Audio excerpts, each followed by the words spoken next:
أعوذ بالله من الشيطان الرجيم بسم الله الرحمن الرحيم لقد كان في قصصهم عبرة لأولي الألباب وقال تعالى إن الله وملائكته يصلون على النبي يا أيها الذين آمنوا صلوا عليه وسلموا تسليما اللهم صل على سيدنا مولانا محمد وعلى آل سيدنا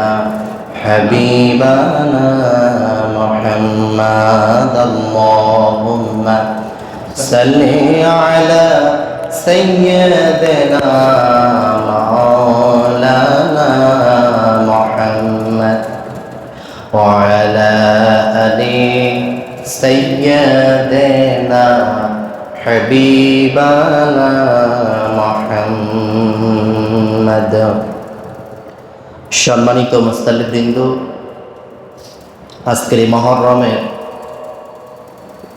দ্বিতীয় জুমায় পবিত্র জুমার দিনে আল্লাহ সুবহানাহু ওয়া তাআলা আমাদেরকে জুমার নামাজের নিয়তে মসজিদে আসার, বসবার, কিছু কথা বলবার এবং শুনবার তৌফিক আল্লাহ তাআলা আমাদেরকে দিয়েছেন। আমরা ওই মহান রব্বুল আলামিনের দরবারে শুকরিয়া আদায় করছি, বলি আলহামদুলিল্লাহ। দিল থেকে আমরা আরো শুকরিয়া আদায় করছি যে মহান রব্বুল আলামিন আপনাকে আমাকে সুস্থ শরীরে, সুস্থ মস্তিষ্কে সে মহান মালিকের পবিত্র কোরআনের বাণী, উত্তম চরিত্রের অধিকারী সেই রাসূলের হাদিসের বাণী শোনার জন্য উক্ত পালের মতো আমরা বসতে পেরেছি। আল্লাহ তাআলা আমাদেরকে কবুল করেছেন, সকলেই বলি আমিন। এবং আমরা আরেকটি বার হৃদয়ের স্থল থেকে সবটুকু আবেগ, ভালোবাসা উজাড় করে দিয়ে সে মহান মনিবের কাছে আমরা শুকরিয়া আদায় করি, বলি আলহামদুলিল্লাহ। আমরা জুমার দিন একত্রিত হতে পেরেছি, হতে পেরে আমরা খুশি না বেজার? সত্যি খুশি? যদি খুশি হয়ে থাকেন তাহলে আমার মনে হয় সবাই এক জায়গায় একটু জবতালি হয়ে বসে ভালো হতো। আমরা একত্রিত হয়ে এক জায়গায় বসলে মনে হয় ভালো হতো। আল্লাহ তাআলা আমাদেরকে কবুল করুন, বলে আমিন। আল্লাহ তাআলা মহান রব্বুল আলামিন আমাদেরকে দিয়েছেন এমন একটি নবীর উম্মাত হিসাবে আমাদেরকে প্রেরণ করেছেন, যে নবী তার আদর্শ, তার চরিত্র স্বয়ং মহান রব্বুল আলামিন তিনি সার্টিফিকেট দিয়েছেন। জোরে বলি সুবহানাল্লাহ। আমরা সেই নবীর উম্মাত হতে পেরেছি, যে নবী আখিরি জামানার নবী, সকল নবীকুলের নবী, যে নবী কাল কিয়ামতের ময়দানে মুসিবতের দিনে কেউ কথা বলার শক্তি পাবেন না, একমাত্র তিনি এই শক্তি পাবেন। সেই নবীর উম্মাত হয়ে এসেছি আমরা। তো আমরা সেই নবীর উম্মাত হয়ে রাসূলের ইজ্জত এবং সম্মানার্থে আমরা সকলেই রাসূলের উপরে দুরূদ পড়ছি সাল্লাল্লাহু আলাইহি ওয়াসাল্লাম। আমরা দোয়া করছি ওই সকল ভাইদের জন্য যারা দ্বীনের জন্য, যারা ইসলামের জন্য, যারা দ্বীনকে জিন্দা করার জন্য, আল্লাহর জমিনে দ্বীন বাস্তবায়নের জন্য যারা অকাতরে শহীদ হয়েছে, প্রাণ দিয়ে গিয়েছে। আল্লাহ সুবহানাহু ওয়া তাআলা তাদের সকলকে শহীদি মর্তবা আল্লাহ তাআলা দান করুক, সকলে বলে আমিন। আল্লাহ সুবহানাহু ওয়া তাআলা আমরা যে জমিনের উপরে এসেছি, আল্লাহ সুবহানাহু ওয়া তাআলা আমাদেরকে যেন ওই মহান মালিকের পরিপূর্ণভাবে গোলামি করার তৌফিক আল্লাহ তাআলা যেন দান করেন, সকলে বলে আমিন। সম্মানিত মুসল্লিবৃন্দ, আমরা আজকে জুমার দিন উপস্থিত হয়েছি। জুমার দিনটা উপস্থিত হওয়ার কারণ হচ্ছে, আর জুমার দিনে কোরআন এবং হাদিস থেকে কিছু কথা বলার উদ্দেশ্য হচ্ছে যে আমরা যখন একটা বাইক অথবা রিক্সা কি বাইসাইকেল যখন আমরা চালাই, বাইসাইকেলটার যখন টায়ার লাগানো হয়, টিউ লাগানো হয়, চালানো হয়, চালাইতে চালাইতে হাওয়াটা একটু কম হয়ে গেছে, কি করবেন? হাওয়া কম হয়ে গেলে কি করবেন? ফেলাই দিবেন? আবার হাওয়া দিতে নিয়ে যাবেন। 2 দিন চালাইছেন, 5-6 দিন চালাইছেন, কোনো সমস্যা নেই, হাওয়া তো কম হতেই পারে, পারে না? কমে যাওয়ার পরে এবার কি করবেন? খুলে ফেলাই দিবেন, আবার হাওয়া দিতে নিয়ে যাবেন। কি করবেন? আবার হাওয়া দিতে নিয়ে যাবেন। আচ্ছা, কেউ কি খুলে ফেলায় দেয়? না। যদি একান্ত সমস্যা হয়ে যায় মেরামত করে, সংস্কার করে। তাই এই জুমার দিনকে এভাবে বলা হয়েছে, মুমিন বান্দারা এই জুম্মার থেকে সামনের জুমা, সামনের জুমা থেকে পরের জুম্মা কি হয়, এরা জুমার দিনে মসজিদে আসে ইমানের পাওয়ার নিতে। যদি যতটুকু যা শয়তানের চক্রান্তে মানে কমে গিয়েছে, এইগুলো আবার এখানে আসার পরে আবার সাকসেসফুল হয়ে যায়। এরা আবার গোটা একটা সপ্তাহ 7 দিন চলতে পারে। যখন আবার একটু দুর্বল হয়ে আসে, আবার জুমায় উপস্থিত হয়ে যায়। কোরআন এবং হাদিসের কথা শুনে মুমিন বান্দাদের ইমানি শক্তি, জজবা আল্লাহ তাআলা বাড়ায় দেয়। সুবহানাল্লাহ। আপনারা আমার কথা বুঝতেছেন না মনে হয়? বলা হয়েছে এটা সাপ্তাহিক তোমাদের একটা ক্লাস। এই সাপ্তাহিক থেকে এই জুমার দিনে তুমি শিক্ষা গ্রহণ করো। এই জুমার দিন থেকে তোমার গোটা একটা সপ্তাহ চলার যে ডিরেকশনগুলো আছে, তোমরা এগুলো কোরআন থেকে গ্রহণ করো। আজ যেমন তুমি কাতারে সোজা হয়ে দাঁড়িয়ে নামাজের সিস্টেম জেনেছ, এইভাবে আসরও পড়ো, মাগরিবও পড়ো, এশাও পড়ো, পরের দিন ফজরও পড়ো, এইভাবে 7টা দিন কাটায় দাও। অনেক কথা, লম্বা কথা। কি হয়েছে? এবার আসুন, সপ্তাহ আমি আলোচনা সপ্তাহে বুঝালাম। এবার 1 মাস, তোমাকে 1 মাস চলার জন্য কি প্রয়োজন? যেটা প্রয়োজন, যেমন এই মঙ্গলবার থেকে সামনের মঙ্গলবার, কি এই শুক্রবার থেকে সামনের শুক্রবার হাট বার আছে না, এখন তার হাটে বাজার করা লাগে না, বাজার তো অলরেডি চলতেই থাকে। আগের মানুষ এভাবে বাজার করত, আজকে মঙ্গলবার শুক্রবার পর্যন্ত চলবে সেইভাবে বাজার করত। আজকে শুক্রবার মঙ্গলবার পর্যন্ত কেমনে চলবে সেইভাবে বাজার করত। অর্থাৎ মুসলমান জামিন তোমাদের উপরে, জামিন উন্মুক্ত করে দিয়ে তোমাদের উপরে এখানে লালন পালন করে তোমাদের বড় করে দেওয়া হয়েছে তোমাদের ইবাদত করার জন্য।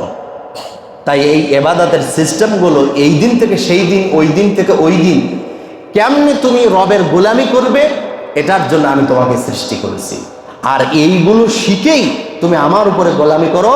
আমি তোমার জন্য একদম সুন্দরভাবে সাজিয়ে রেখেছি জান্নাত। জোরে বলি সুবহানাল্লাহ। সাজিয়ে রেখেছে কি? জান্নাত। আর দুনিয়া ও মাজরাতুল আখিরাহ। জান্নাত একটা ঘর, জান্নাত একটা কি ঘর। নাই কোনো বিছানা মনে করেন, নাই কোনো খাওয়ার, নাই কোনো পোশাক, নাই কোনো আসবাবপত্র, একটা ঘর। কি করো? এই ঘরটাকে তুমি সাজায় নাও জমিন থেকে। তাই রাসূলুল্লাহ সাল্লাল্লাহু আলাইহি ওয়াসাল্লাম বললেন, আর দুনিয়া ও মাজরাতুল আখিরাহ, এই দুনিয়া হলো কামায়ের ক্ষেত, আর ভোগ করার ক্ষেত হলো তোমার আখিরাত। জোরে বলি সুবহানাল্লাহ। তা আমাদেরকে জমিনের উপরে প্রেরণ করেছেন আল্লাহ তাআলা তার গোলামি করার জন্য। মা খালাকতুল জিন্না ওয়াল ইনসা ইল্লা লিয়াবুদুন।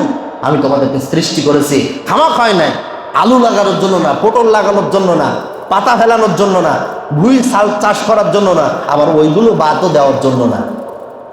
অর্থাৎ ওইগুলোর পাশাপাশি আমি রব আমার গোলামি করার জন্য আমি তোমাদেরকে সৃষ্টি করছি, আমার গোলামি করার জন্য। আচ্ছা, আপনারা যারা এখানে উপস্থিত রয়েছেন, ছোট আকারে একটু বলেন তো, আমাদের সময়, আমাদের জান, আমাদের মাল, আমাদের জিন্দেগি এগুলো দিয়েছেন কে? রাগ করতেছেন আপনারা যে আমার সব কিছু আমি কেন আল্লাহরে দিয়ে দেব? তাই কি হবে? হবে না। তাহলে জান মাল সবকিছু দেওয়ার মালিক কে? আল্লাযী খালাকাল মাউতা ওয়াল হায়াতা লিয়াবলুয়াকুম আইয়ুকুম আহসানু আমালা।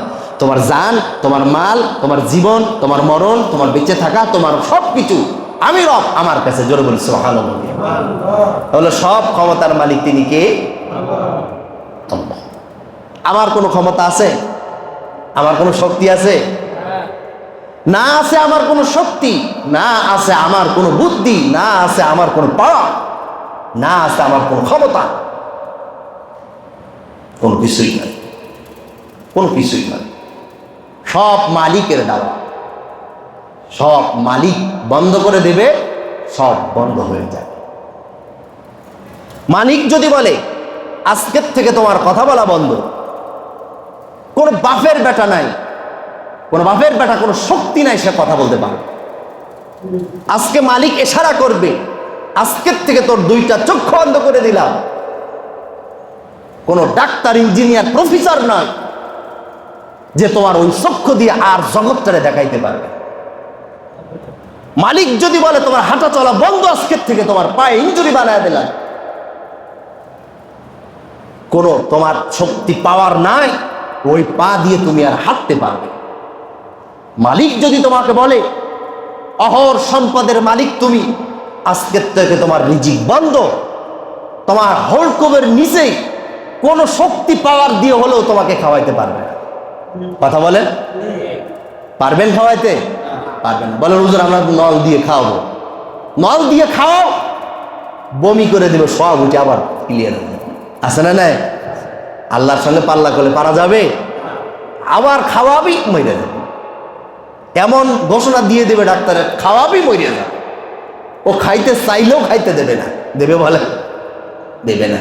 ভাই ডাক্তার বলছে মরে যাবে, অর্থাৎ সব বন্ধ হয়ে যাবে। সব ক্ষমতার মালিক তিনি কে?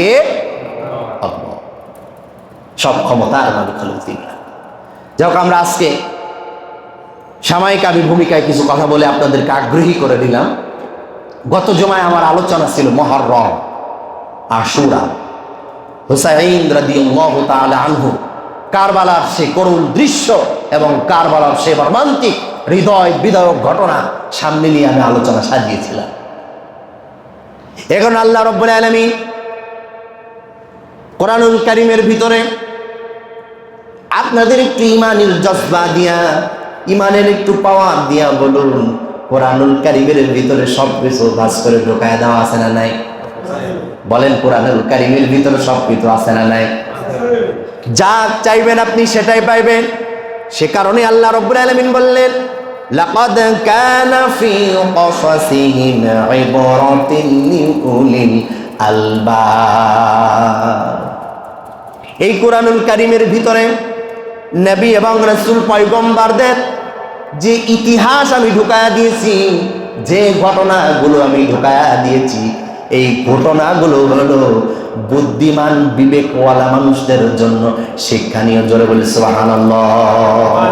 আচ্ছা, যার বিবেক নাই, যার বুদ্ধি নাই, যার আকল নাই, যার জ্ঞান নাই, আমি যদি সারাদিনও যদি তারা বুঝাই, সে বুঝবে? আমার কথা বুঝতেছেন আপনারা? এটা আওয়াজ দিয়ে বলুন, বুঝবে? বুঝবে না। আর যে ব্যক্তির বিবেক আছে, আকল আছে, অল্প কথাই বুঝে, ইশারাত ইঙ্গিত দিলেও বুঝে। তাই আল্লাহ তাআলা বললেন, যার আকল আছে, বুদ্ধি আছে, এই নবী এবং রাসূলদের ইতিহাস ঘটনা তাদেরকে যদি বোঝানো হয়, তারা বুঝে যাবে। তারা কি করবে? বুঝে যাবে। এই জন্য কোরআনুল কারীমের ভিতরে আল্লাহ রাব্বুল আলামিন ঘটনা উঠায়া দিয়েছিলেন, এত সুন্দর করে ঘটনা উঠায়া দিয়েছিলেন ইউসুফ নবী আলাইহি ওয়াসসালাতু ওয়াসসালামের ঘটনা। আল্লাহ রাব্বুল আলামিন যদি কোরআনুল কারীমের ভিতরে ইউসুফ নবী আলাইহি ওয়াসসালাতু ওয়াসসালামের ঘটনা যদি ঢুকায়া না দিত, আপনার আমার মতন দুর্বল ঈমানদাররা কি বলতো জানেন? ইউসুফরে যদি দোষ না হতো, জুলাইখা ধরলো কেন? কথা বলেন ঠিক কিনা? যদি আপনার আমার মতো এই কোরআনুল কারীমের ভিতরে যদি এই ঘটনা না ঢোকানো থাকতো, আপনি আমি বলতাম জাকারিয়া আলাইহিস সালাতু ওয়াস সালামের দোষ না থাকলে করাতেছে কেন? কথা বল। ইউনুস নবীর যদি দোষ না থাকবে, তাহলে মাছের পেটে গেল কেন? কারণ আমরা তো বাঙালি, বলতেই পারি কেন, এক কাঠি তো বাজে না।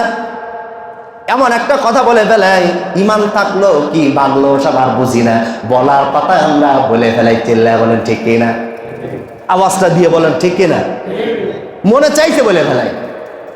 এই জন্য আল্লাহ রাব্বুল আলামিন সব কথাগুলো কোরআনুল কারীমের ভিতরে ঢুকায়া দিলেন, যাতে করে বোধ শক্তি বিবেকমান ব্যক্তিদের জন্য এই ঘটনাগুলো যেন শিক্ষণীয় হয়ে যায়। জোরে বলি সুবহানাল্লাহ। আমি বলছিলাম এই যে আমরা মুহররমের 10 তারিখ বিদায় দিলাম, আশুরার দিন। আশুরা এসেছে আশারা থেকে, এটা হলো 10 তারিখের কথা উল্লেখ করা হয়েছে। আল্লাহ রাব্বুল আলামিন এই 10 তারিখ থেকে অলৌকিক ঘটনাগুলো আল্লাহ রাব্বুল আলামিন এই 10 মুহররমের 10 তারিখে আল্লাহ রাব্বুল আলামিন বান্দাদের দোয়া কবুল করে নিয়েছে। ইব্রাহিম আলাইহিস সালাতু ওয়াস সালামকে নমরুদ আগুনে ফেলা দিল, আগুনে ফেলা দিল, আগুনের ভিতর থেকে উন্মুক্ত করে আবার পৃথিবীতে আল্লাহ রাব্বুল আলামিন তার আগুন থেকে বাঁচাইছিল। সেটাও ছিল 10 মুহররম, আশুরার দিন। জোরে বলি সুবহানাল্লাহ। এখন আসুন, ওই যে মদিনার থেকে ঘটনা গত জুমায় বলেছিলাম, মনে আছে আপনাদের? মনে নাই? আমার তো মনে থাকার কথা না, আমি তো জানি। হুসাইন রাদিয়াল্লাহু তাআলা আনহু, কুফার মুসলমানেরা বারবার চিঠি প্রেরণ করতে লাগলো, হুসাইন আপনি আমাদের এখানে আগমন করেন, আমরা আপনার দিন গ্রহণ করতে চাই, আপনার আদর্শে আদর্শিত হতে চাই, আপনার নানার আদর্শ আমরা ধারণ করতে চাই, আপনার কাছে আমরা বায়াত গ্রহণ করতে চাই। বারবার কুফার থেকে চিঠি যায়।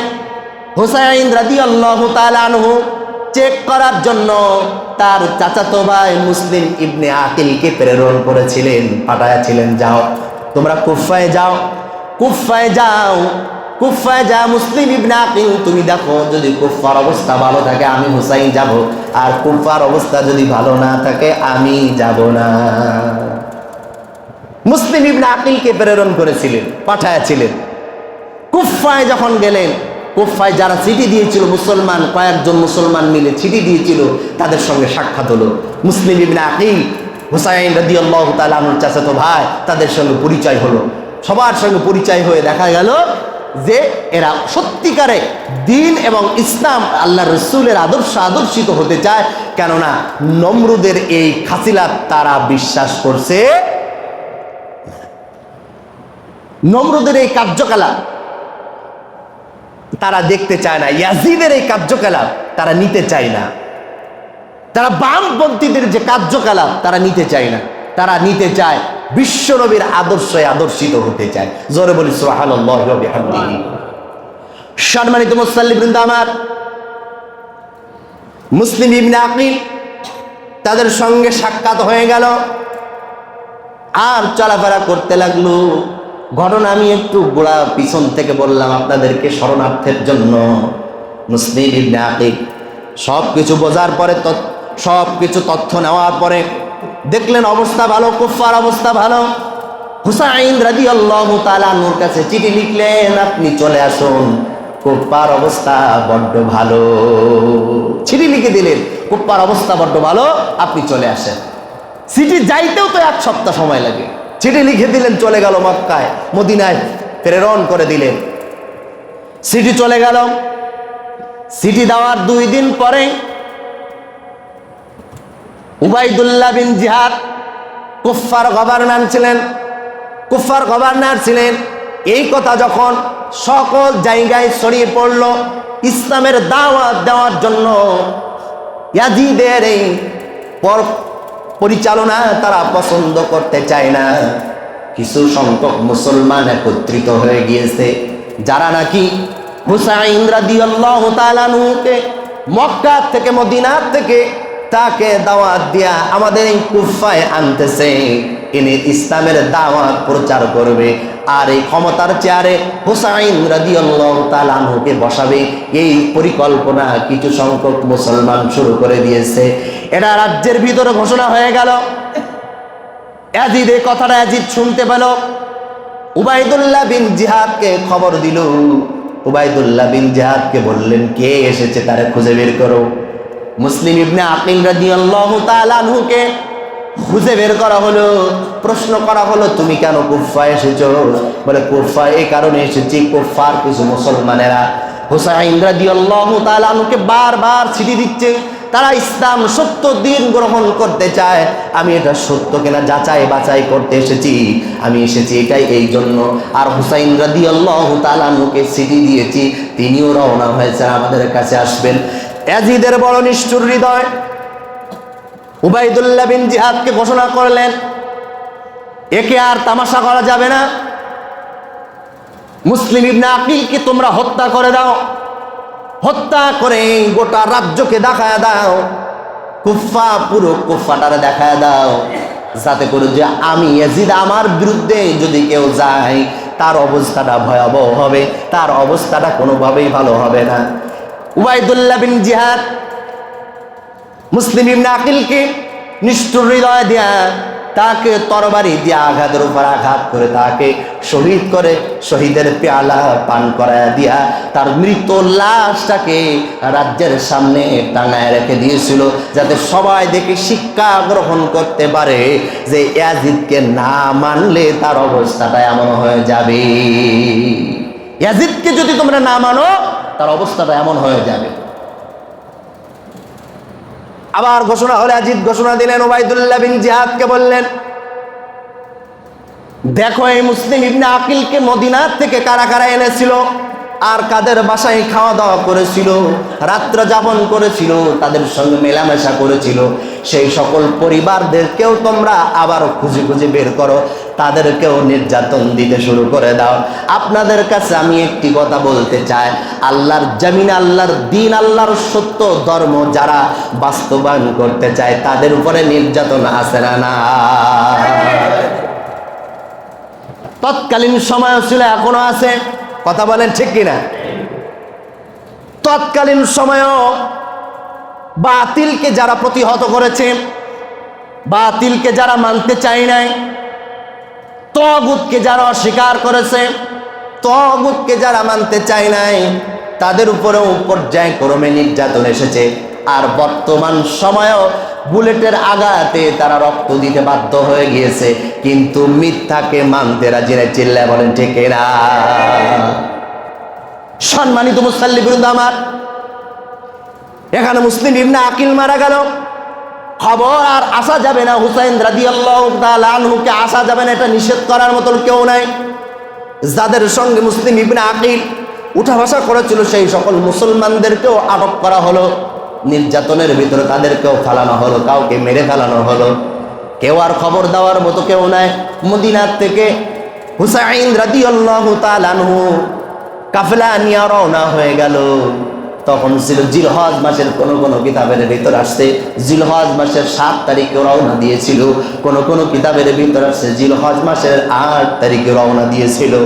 আস্তে আস্তে আস্তে আস্তে চলে আসলেন হুসাইন রাদিয়াল্লাহু তাআলা আনহু, আস্তে আস্তে চলে আসলেন, রওনা করলেন মাল সামানা নিয়া, খাদ্য খামানি নিয়া, 72 জন সৈন্য নিয়া, 72 জন সৈন্য নিয়ে রওনা হয়ে গেল।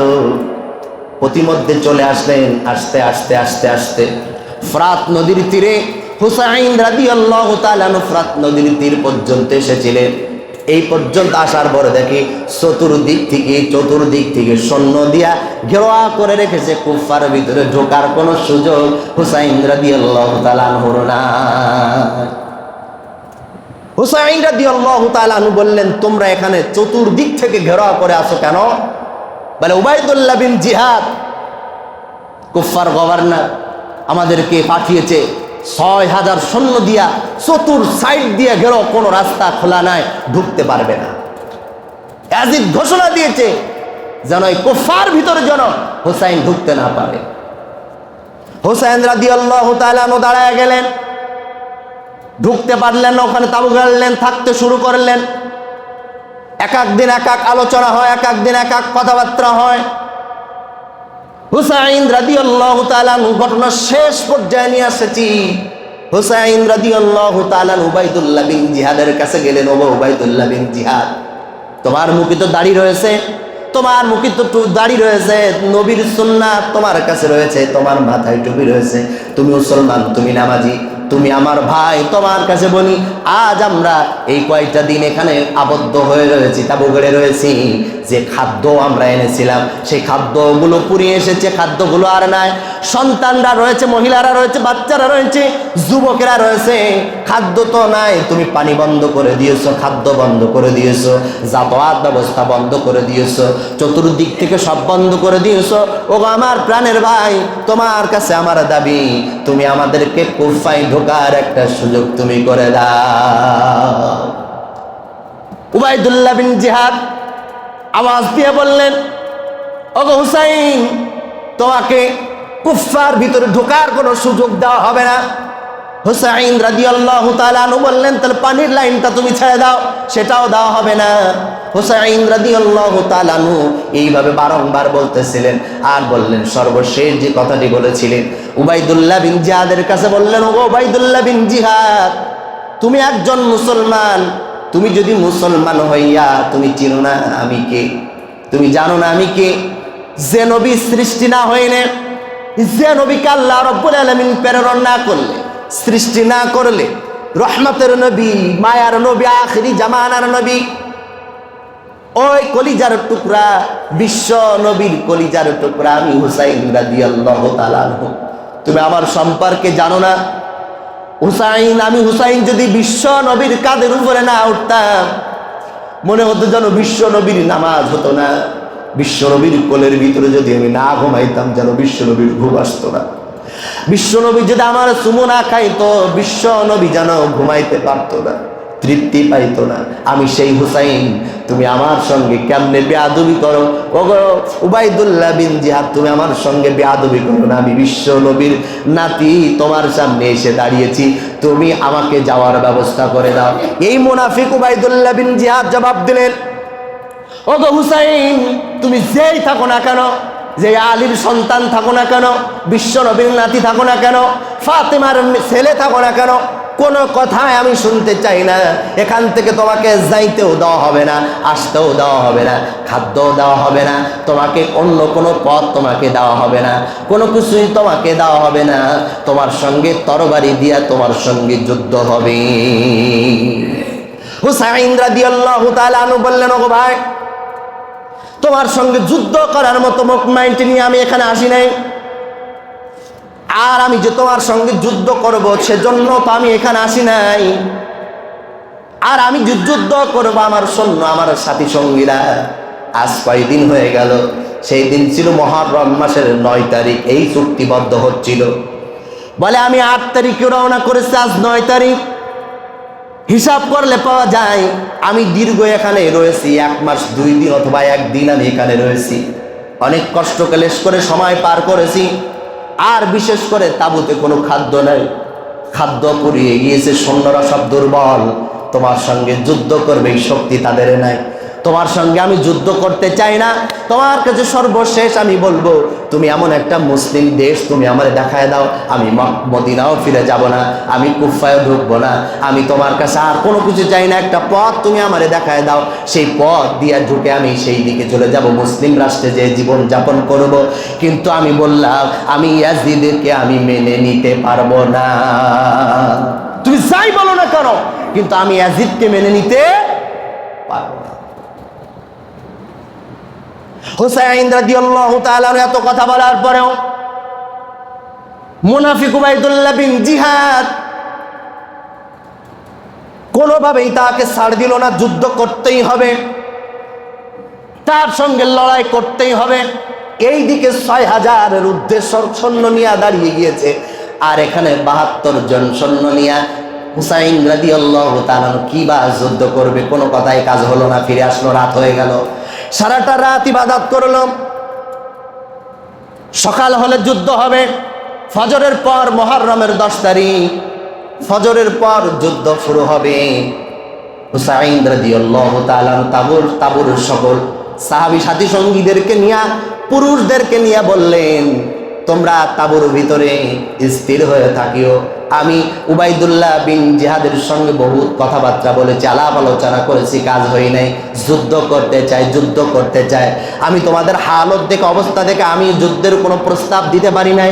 তোমরা তাঁবুর ভিতরে থাকো, আমি নানার সৈন্য, আমি সত্যকে জয় করার জন্য আমি নিজেই যুদ্ধ করবো আর নিজেই শহীদ হয়ে যাব। আমি শহীদ হওয়ার পরে তোমরা এখান থেকে মদিনায় ফিরে যেও।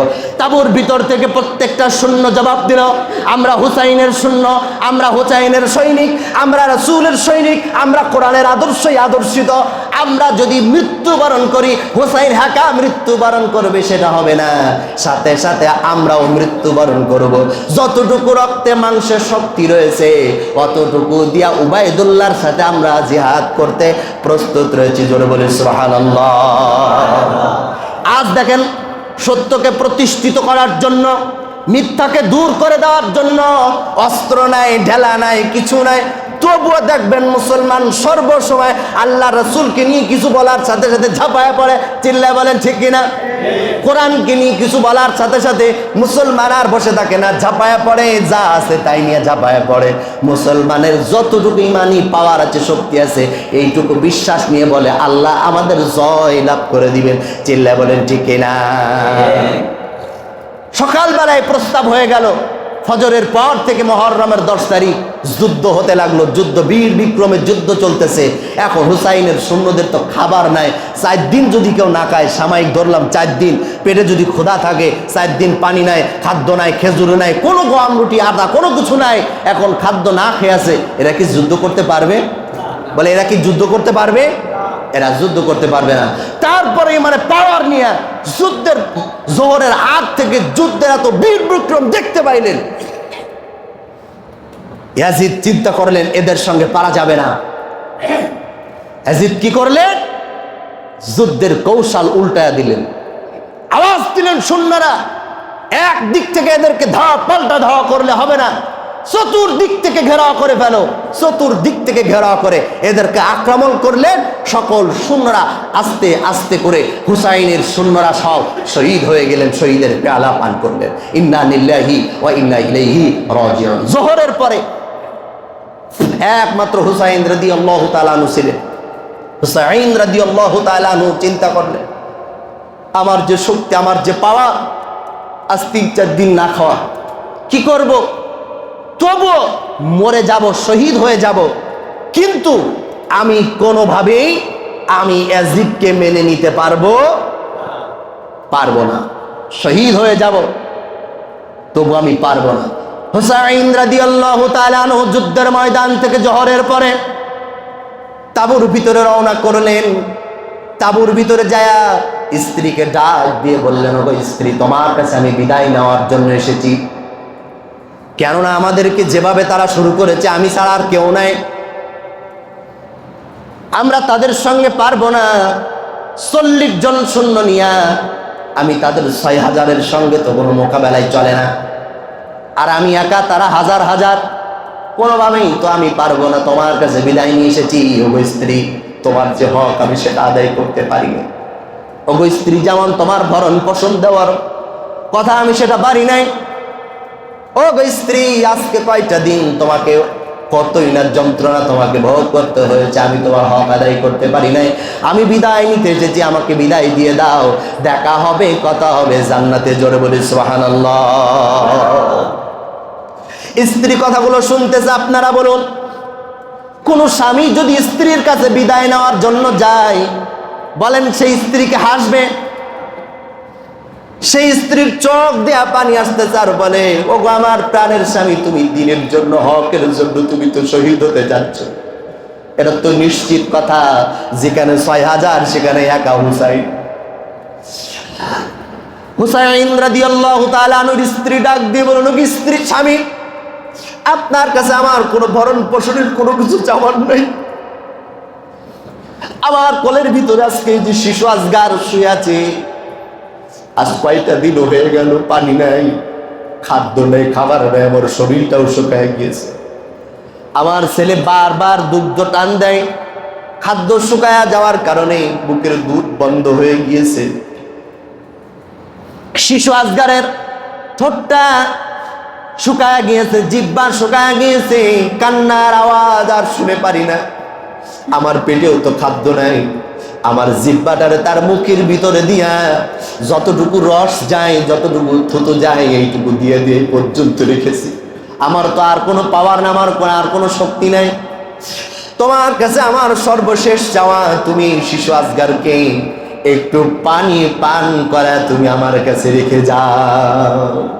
এই শিশু আসগারকে একটু পানি পান করা তোমার কাছে আমার দাবি। ওর জানটা তুমি একটু বাঁচায় দাও, ওর একটু খাদ্যর ব্যবস্থা তুমি করে দাও।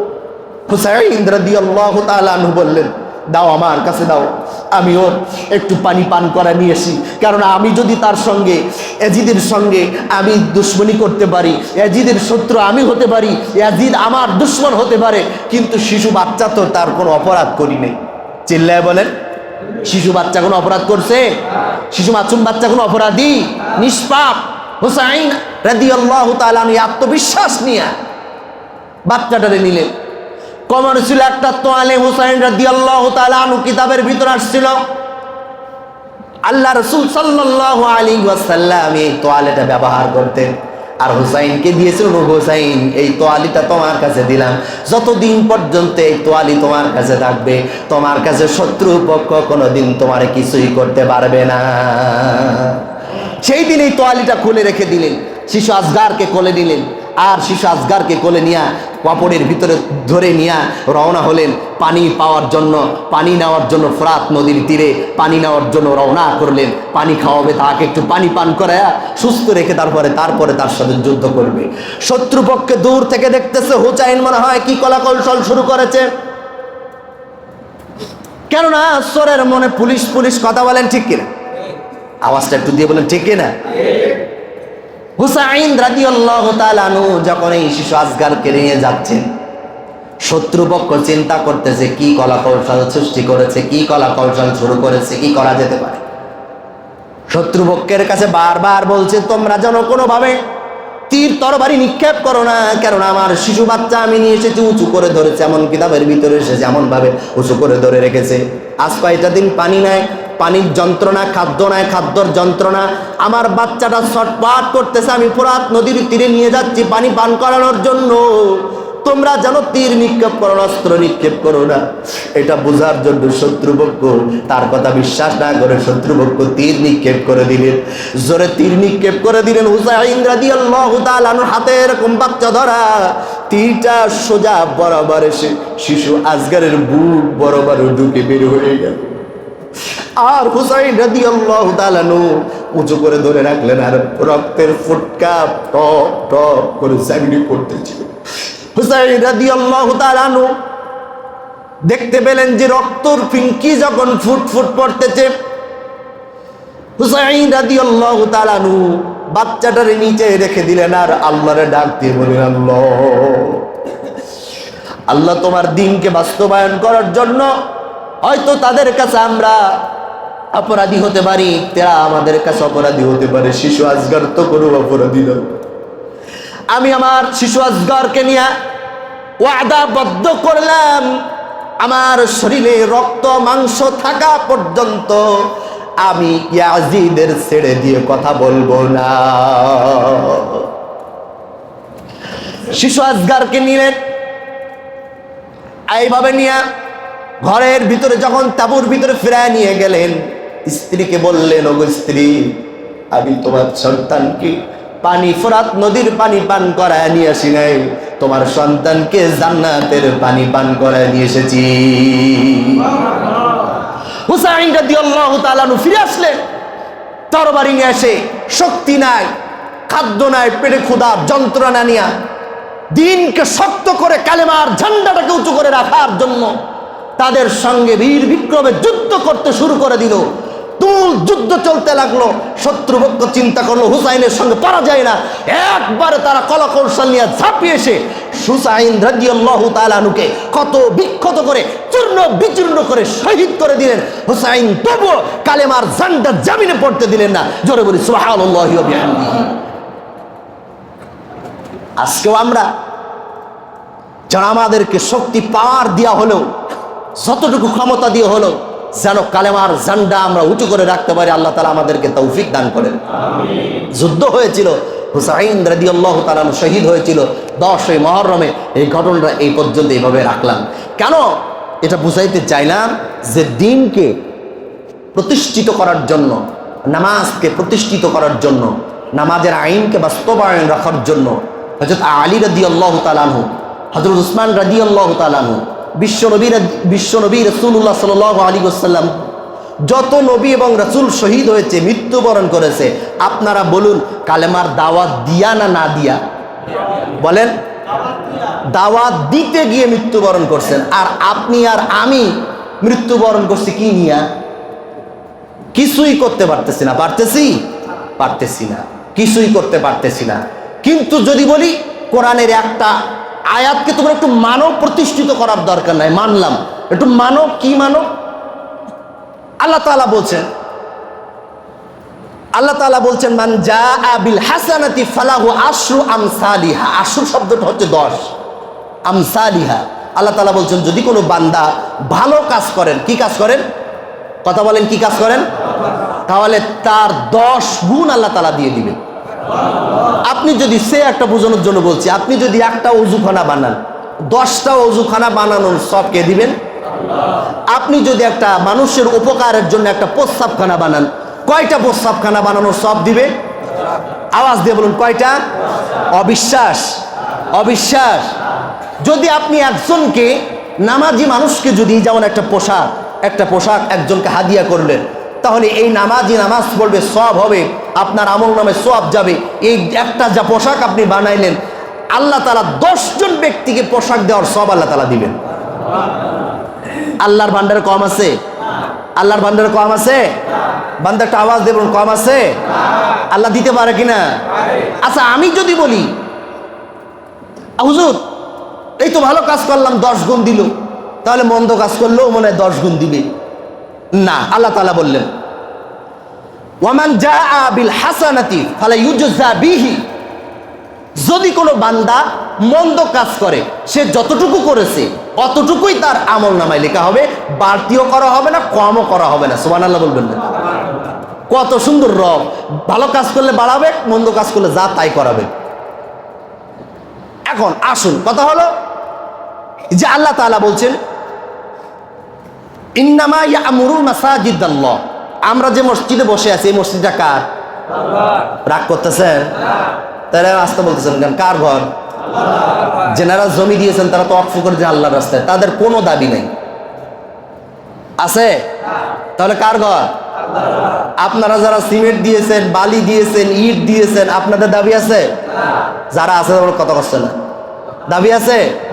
তাহলে এটা প্রকাশ্য হয়ে গেল যে এটা আল্লাহর ঘর। সূরা তাওবার 18 নম্বর আয়াত আল্লাহ তাআলা কি বললেন? যে মান ইন্নামা ইয়ামুরু মাসাজিদাল্লাহ। মসজিদ কার ঘর? আওয়াজ দিয়ে বলুন, কার ঘর?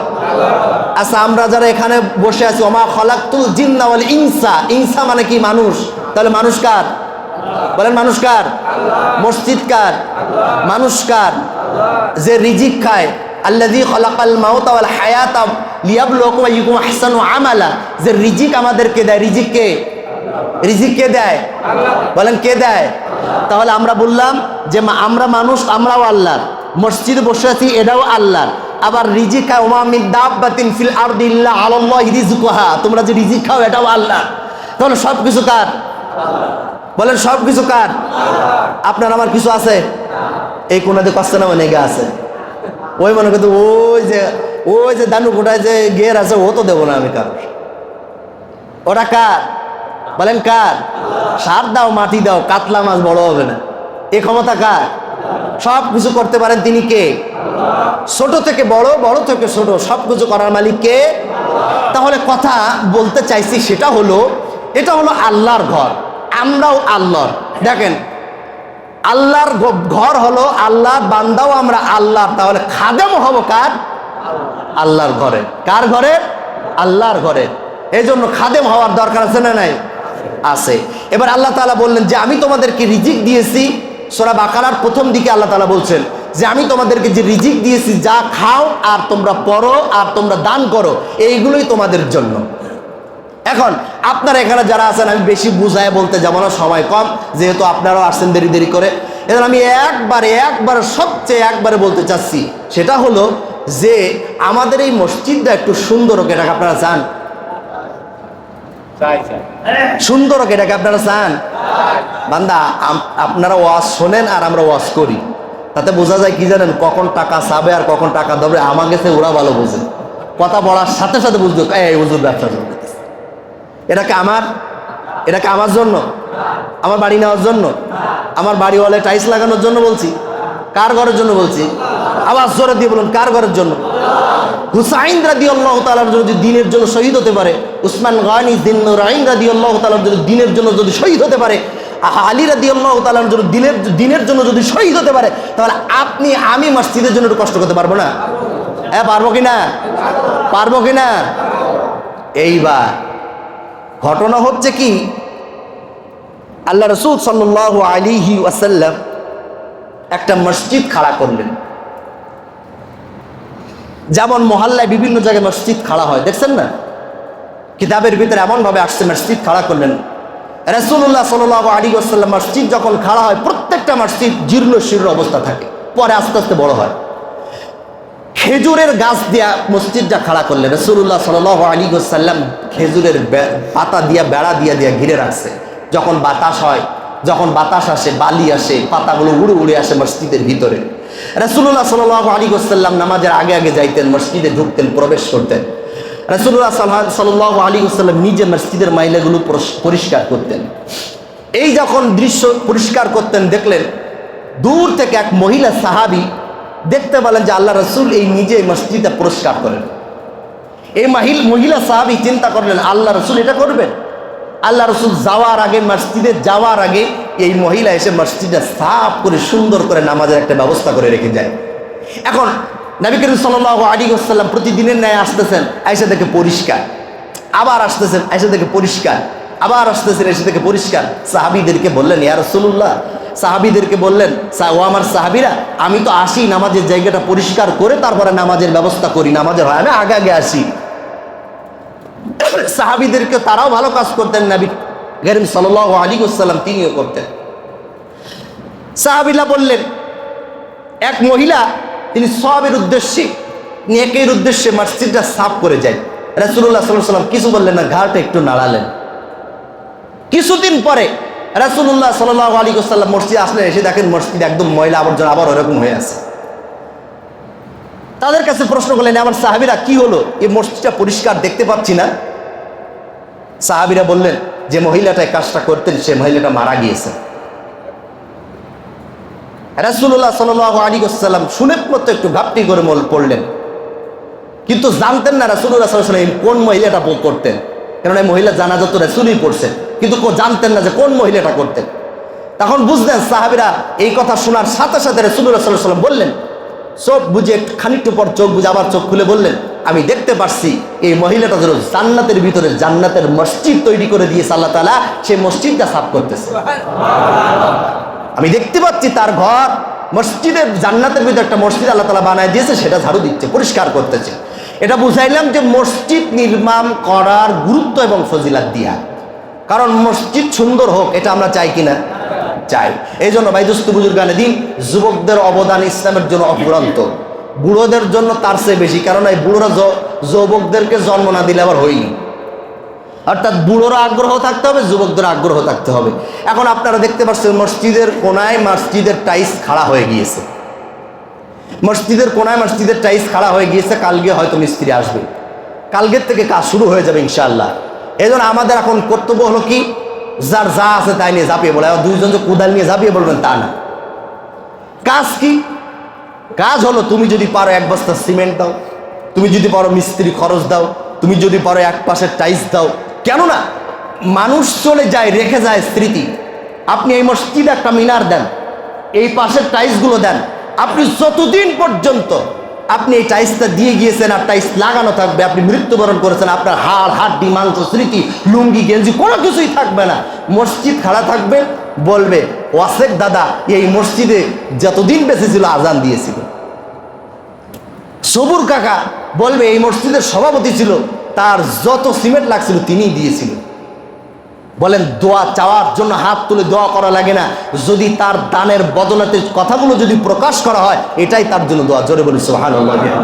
অর্থাৎ আপনি এই টাইলসগুলো লাগাই দিবেন, আপনি এই খরচগুলো দিবেন, এখানে টাকা দিবেন, এখানে ইট দিবেন, মানুষ এখানে যতদিন পর্যন্ত আল্লাহ একবার বলবে তার আমল নামা যদি একটা নেকি যায়, আপনার আমল নামে একটা নেকি যাবে। সুবহানাল্লাহ বলবেন না? সুবহানাল্লাহি ওয়া বিহামদিহি সুবহানাল্লাহি ওয়া বিহামদিহি। ভাই দোস্ত বুজুর্গানে দিন, আজকে আসি কালকে আমরা থাকবো না। এখন মারা যান, এখনই গবেষণা হবে রাতের খোলে মাটিটা দিলে কেমন হয়, রাতের খোলে গোসলটা দিলে কেমন হয়। এখনই মারা যাবেন, মারা যাওয়ার 5 মিনিট দেরি হয় না, ফোন করে হুজুর কাপড় কতটুকু লাগবে, হুজুর গোসল করায় লাগলে ভালো হয় না, হুজুর বারান্দার থেকে নিচে নামায় রাখলে কেমন হয়, বারান্দার থেকে নিচেই তো নামায় রাখবো, বালিশটাকে উড়িয়ে নেব। নিয়ে নেন। হুজুর গোসল করার সময় মাজায় তাগি ছিল, কাটে দেব। হুজুর কবর তো কমপ্লিট হয়ে গেছে, জানাজা নামাজ তো 5 মিনিট আগায় দেওয়া যায়, একটু তাড়াতাড়ি হোক। এই তো আমার জীবন, এই তো জিন্দেগি, থাকতে চাইলাম থাকতে পারলাম না। এ কথাগুলো বলা আমি কটূক্তি করে বলছি না। আমার মুক্তার কাকার যে বড় শালা মারা গিয়েছে, বাঁচার জন্য কত চেষ্টা, হার্ট অপারেশন করেছে, কিডনি অপারেশন করেছে, তার লাংস অপারেশন করুক কি নারী অপারেশন করেছে, তাও বাঁচতে পারলো? 1000 বার বাঁচতে চাইলেও বাঁচা যাবে না। 1000 বার সম্পদ রাখতে চাইলেও রাখা যাবে না। আপনি গড়বেন আর একজন নষ্ট করে দিবে। তাই বলি ভাই, সময় থাকতে সময়ের মর্ম বুঝি, দাঁত থাকতে দাঁতের মর্ম বুঝি, চক্ষু থাকতে চক্ষুর মর্ম বুঝি, জিন্দেগি থাকতে জিন্দেগির মর্ম বুঝি, টাকা থাকতে টাকার মন জিন্দেগি বুঝি। কারণ আপনি আজকে যদি কিছু টাকা দান করে যান, আপনার অনন্ত কালের জন্য সেটা আপনি জমা করে রেখে গেলেন আপনার অ্যাকাউন্টে। আপনি মৃত্যুবরণ করবেন, সৎ সৎ করে আপনার কবরের ভিতরে যেতে থাকবে। জোরে বলি সুবহানাল্লাহ। 3টা আমল সদকায়ে জারি হিসেবে তাকে মৃত্যুর পরেও যেতে থাকে, কিয়ামত পর্যন্ত যেতে থাকে। রাসূলুল্লাহ সাল্লাল্লাহু আলাইহি ওয়াসাল্লাম বলেন, যদি কোনো ব্যক্তি দান সদকা করে ভালো কোনো জিনিস প্রতিষ্ঠিত করে যায়, যেমন মসজিদ, মাদ্রাসা, ঈদগাহ, লিল্লাহ, বোর্ডিং, এইগুলো যদি প্রতিষ্ঠিত করে যায়, যেখান থেকে মানুষ দিন শিখবে, আল্লাহর সঙ্গে সম্পর্ক হবে, ওখান থেকে তার আমল নামা কবরের ভিতরে যাইতেই থাকে। এজন্য ভাই অনেক কথা, একটা কথাই হলো যে মসজিদের টাইস এনে একদম ক্যাশ মনে হয় শূন্য হয়ে গিয়েছে।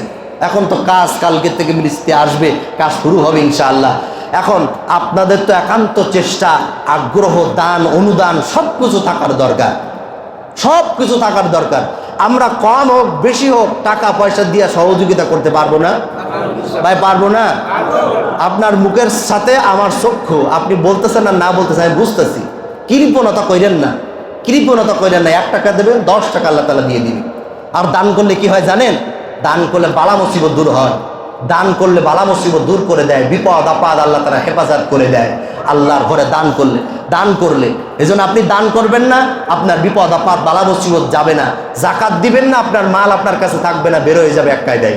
এজন্য আপনি মালকে পবিত্র করেন, আপনার কাছে কুরাইল মাল কেউ বের করে নিতে পারবেন। আপনার সম্পদ আপনার কাছেই আল্লাহ তাআলা রেখে দেবে। এজন্য আমরা পারবো না ইনশাআল্লাহ, আমরা পারবো না ইনশাআল্লাহ। কমিটি